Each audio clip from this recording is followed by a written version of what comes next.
backs against the wall, and we are about to find out, just after 7:30 that is, how the Philadelphia 76ers respond. Tyrese Maxey with that go-to bag of his, getting set for Game 6 in Atlanta. Another 76ers young gun, Shake Milton, part of the bench unit for the Sixers, trailing the Atlanta Hawks in this best-of-7 series, 3-2. And as I said, on the road tonight in Atlanta, Tobias Harris and company looking to even things up and bring the series back to Philadelphia for a Game 7, which would be Sunday.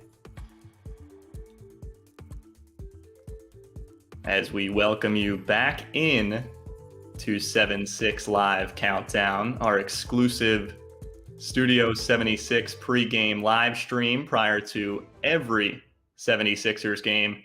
I'm Matt Murphy alongside Lauren Rosen. Lauren, great to be with you. A big game tonight, to say the least. I know you said that prior to Game 5 when the series was even and it was a swing game, but now there are no losses left for the Philadelphia 76ers. Yeah, and they're aware. We just heard from Doc Rivers. The team is keenly understanding of the fact that this is a win or go home situation. This is an opportunity, of course, for the Sixers to force a Game 7 at home in South Philadelphia, which, of course, would be a raucous and exciting occasion. But first things first, 1 of 1 tonight. The Sixers ready for this one. Doc Rivers confirming that anytime that there is an opportunity, it's an opportunity to excel. Adversity creates more opportunity. I know we're going to hear from him in just a second, but the spirit of the team very much intact in Atlanta. Let's hear from him. Here is 76ers head coach Doc Rivers just moments ago.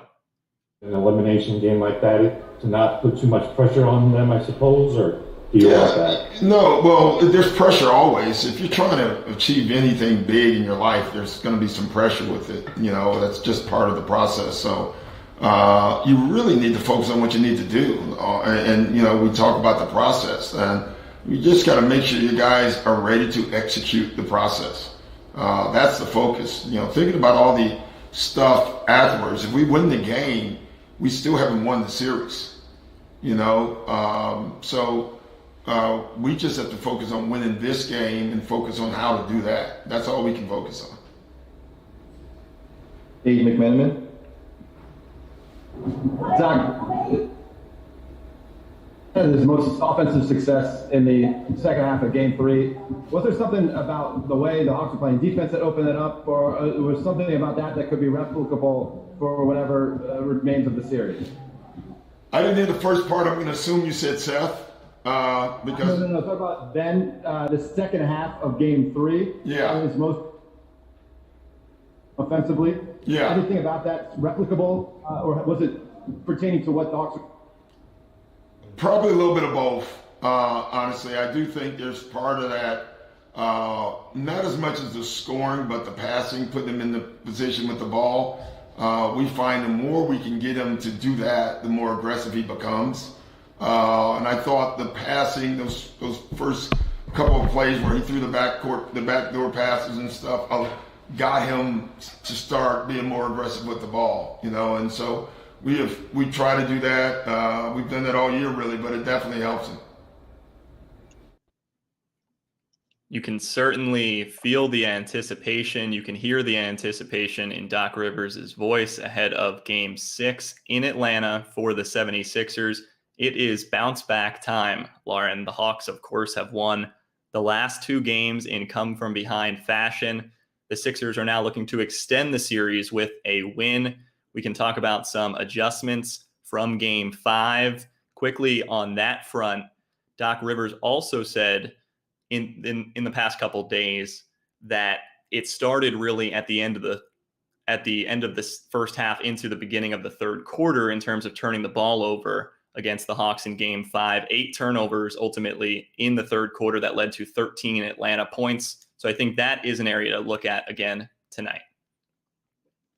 Yeah, no doubt. Doc Rivers actually mentioned turnovers as the first adjustment he was hoping to make tonight. He said turnovers, offensive rebounds, pace, and playing for a full 48 minutes were his 4 keys right off the top of that media availability that you just heard. And of course, those are 4 pretty big things. And to me, the one that stuck with me the most is that full 48 there at the end. This Sixers team has proven to have more firepower than this Hawks team does. I still believe that the Sixers are the better team in this series. And although the score obviously in the series is 3-2, not in the Sixers' favor, there has been some time, extended time in every game that the Sixers have looked like the better team. Tonight and hopefully on Sunday, it's all about making sure you look like the better team for that full 48. I really liked that Doc had that tidbit to add in his pregame. We are going to hear from Doc Rivers again in just a moment when the team was in Atlanta yesterday and him talking about the transition from Game 5 to Game 6. But I think I have an obligatory question to ask you, Lauren, about the status report of the players. At last check, the injury/status report was the same as last game. It does feature Joel Embiid and Trae Young, but both played in Game 5.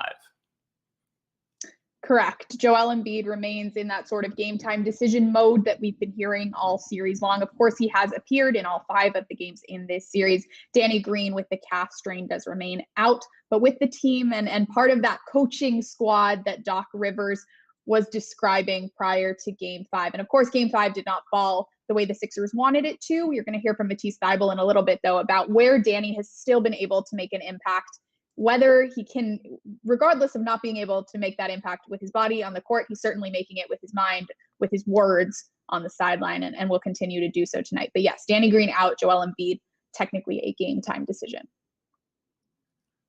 Let's go into the time machine and hear from Doc Rivers again, but Doc Rivers yesterday.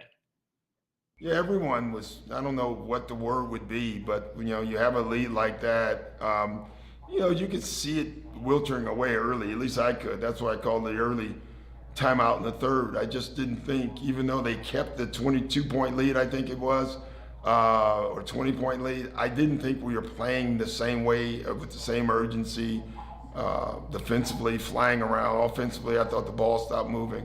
So you could see, not that we were going to lose the game, you can see us not playing well coming in that game, and hopefully you can get through it and win the game, but it didn't happen. So no, losses like this sting, and they should, and that's what I told our guys, like, yeah, they should hurt. And then you get back to film and you work out the things, you see the things you didn't do, and you build them back up, and you throw them back out there, and they'll be ready. They have proven to be a very resilient group, so I have no reason to believe they won't be tomorrow. Lauren, the word that I liked in there was resilient, because in a situation like this, it's going to require resiliency in a road game, especially coming off the previous 2 games and how they went down. It's an elimination game in another team's building. So that word resilient is what stuck out to me, and it's going to be needed. I am with you. We talked about this a lot as the season went along. The Sixers, one of the best clutch teams in the league in the regular season, continued to be really good late in games in that first round series. So to me, tonight is about getting back to that version of yourself, the version of yourself that is confident that you can pull it out late in games, that saw lots of late game performances that were really strong from Joel Embiid, Tobias Harris, Ben Simmons, Seth Curry, and the squad did a really good job of finding their way out of tight situations during the regular season. It's time to get back to that group. And as Doc Rivers said, it's just about winning this one game. Let's put it in isolation, focus on the task at hand, and the job is to beat a team that you have proven you can beat. So for that reason, I believe there's still a lot of optimism to go around for this team. That focus is going to be so important in a Game 6, because you can see a home Game 7 on the horizon, but it has to be all about tonight's game tonight. It's not a situation where when you're out of losses that you can look ahead to a Game 7, even though it would be at home and that would be an advantage. They have to be locked in for 48 minutes in Atlanta tonight. No doubt about it, Matt. You took the words right out of my mouth, but I'm going to have more on that when we get to our keys to the game segment a little later on. On a previous edition of 7-6 Live Countdown, actually the most recent one, you and Brian Seltzer discussed the playoff schedule and how it was often 2 days in between games, now more frequently you only see 1 day off. And for Tobias Harris and the Sixers, it was the shorter turnaround indeed. Again, this time, Harris was asked about flipping the switch. Yeah, I mean, this one is going to hurt. It hurts. But, tomorrow we have to put it behind us, find a way to get better, go to Atlanta and get a win. I mean, our backs are against the wall right now, and we have to play like it. So playing like your backs are against the wall, for me, that's doing things like, in this situation, staying out of foul trouble. That's not really been a problem, but also being available for as many minutes as you can possibly play tonight. If you are a critical player to this 76ers team, just being on the court for as long as you are needed, especially if they do shorten the rotation at all. You've seen throughout the NBA playoffs, just giving the maximum amount of minutes that are required to get a win and get to that game 7. Well, Matisse Thybulle talked about it this morning. He said that everybody on this team is keenly aware of what their role is. It's just a matter of making sure you play it as best as you can for as long as you can. Like you said, to me, this game 6 is all about maintaining intensity. We've seen in each of the Sixers' losses in this series, all 3 of them featured a really good half on one side or the other of halftime. To me, it's about putting 2 good halves together. This team knows they can do it. I'm sure I sound a little bit like a broken record, but to me, it is all about putting 2 good halves together. Like Matisse says, make sure everybody knows their role and just plays it to the best of their ability. Not rocket science in this one, in my opinion, Matt. I really do believe that this team has the goods. It's just about putting them all together. Every possession matters. The games in which Atlanta has won have been very close. The games in which the Sixers have won have not, but because the game is in Atlanta, you'd expect it to be close, whether that's first half runs for each side or whatever the case might be tonight. But let's keep it moving. Let's keep with this theme of bouncing back. And the Sixers' Furkan Korkmaz was very matter of fact himself about the situation that the team is in.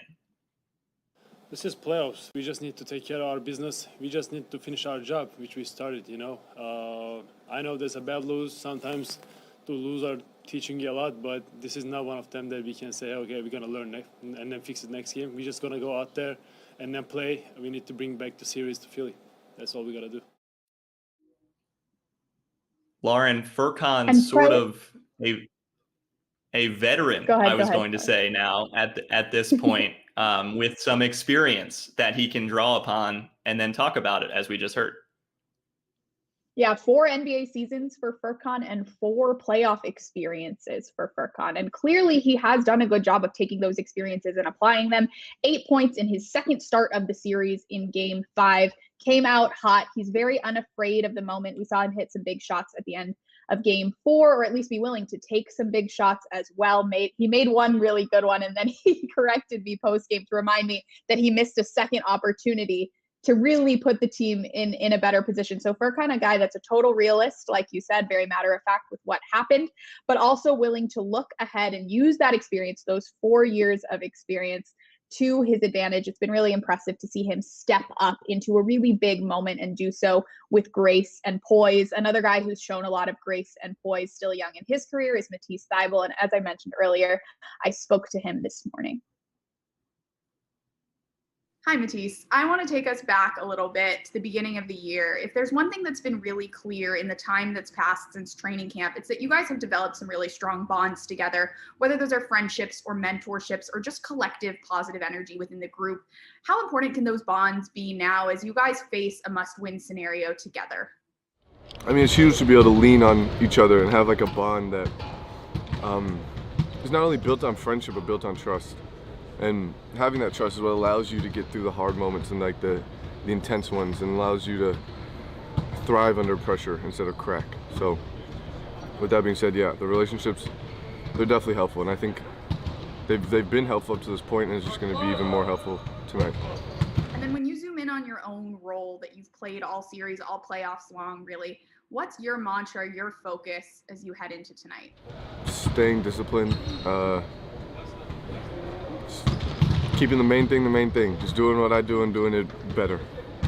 And And lastly, I know one of those bonds that you do have is with Danny Green, and it was great to see him back in the huddle with you guys during Game 5. How important can his voice be to the group, even if you can't have his body out there with you on the floor? It's huge because there's when you sub out, obviously there's plays that you want to run through with somebody or like get clarity on, but the coaches are coaching, so they can't just sit with me and talk me through play 5 minutes ago, but Danny's there and he can. So that's huge in terms of just defensively and offensively for the guys to have a player/coach's perspective on the bench that can rewind or fast forward with you and like help you kind of work things out as it happens. He's pretty dynamic in the way that he views the game and his ability to just share information to multiple different types of players in like a lot of different situations. So yeah, and his advice shows up in countless ways. Thanks as always, Matisse. It really is a tight-knit 76ers group this season. That's been one of my favorite things about watching this team, starting in training camp and now through this playoff run. There are so many bonds, like the one that Matisse and Danny share as a mentor and a young player coming up in the defensive rankings in this league, one former all-defense player to one current all-defense player. It's been a real pleasure to watch the two of them bond and grow together. And I do believe what Matisse believes. This team has a lot of trust within one another, and that can only help in a must-win situation like tonight. So looking forward to seeing how they are able to embrace one another and hold each other up and hold each other to the standard that we've seen them play at all season long, Matt. Certainly. Team chemistry is always important, and coming off of that Matisse Thybulle interview, wonderfully done, we are going to get into our keys to the game tonight for Game 6, and we will let you lead things off, Lauren, if you would so kindly do the honors. I got you, Matt. Well, if you've been watching along with us so far, you probably already know what my key to the game is. As I get a little extra time on the shot clock, I said you're in control. The 76ers know what they need to do to get this victory. Doing it on the road makes it a little bit more challenging, but they continue to be the more talented, better team. They've shown flashes of it in every game. In 2 of them, they've been able to win those. To me, it's all about a full 48. Maintain control, set the tone early, and carry it all the way through. It is a lot to ask in such a high-pressure situation, but it's also a simple ask. Matt, I know you're a big Shake Milton guy, and Shake Milton likes to say, keep it simple. That's like one of his mantras. He has a tattoo that I believe is sort of related to the keep it simple mantra. And to me, it's all about doing what you know how to do and just doing it well and doing it for 48 minutes. Reset the shot clock, and I will get the basketball. And I think it relates to the Sixers valuing the basketball tonight. I talked about turnovers. Doc Rivers pregame talked about turnovers. Protect and share the ball. So here's the stat. Every game that the Sixers have won this postseason, their assist to turnover ratio has been plus 15 or better. The first half of last game, 12 assists, 5 turnovers. The second half, 8 assists, 10 turnovers. So protect the ball, and then when you have it, share it, work it around the perimeter, and get the offense moving. Keep it moving for both halves, which relates to your key to the game, Lauren. See, Matt, it's stats like that that remind me why you are such a good co-host. I love getting to do this with you. Thank you so much for sharing your key. Yeah, let's give a quick shout out to Fanatic About the Playoffs, one of our other content series in podcast form on the way out. New episodes featuring various 97.5 The Fanatic personalities up in your podcast feed the day after every 76ers playoff game. To find it, search 76ers podcast, and that will bring you to the 76ers podcast network presented by DraftKings. That will just about do it for our show tonight, getting you ready for Game 6. Thank you, as always, to Ryan Coletti and Trevor Gaffney from our team, and to you, Lauren. It was a pleasure.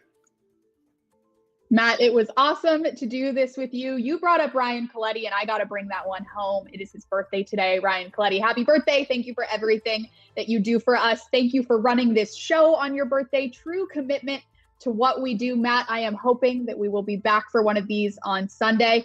Always a pleasure to see you. Thanks to everyone for watching, and enjoy Game 6.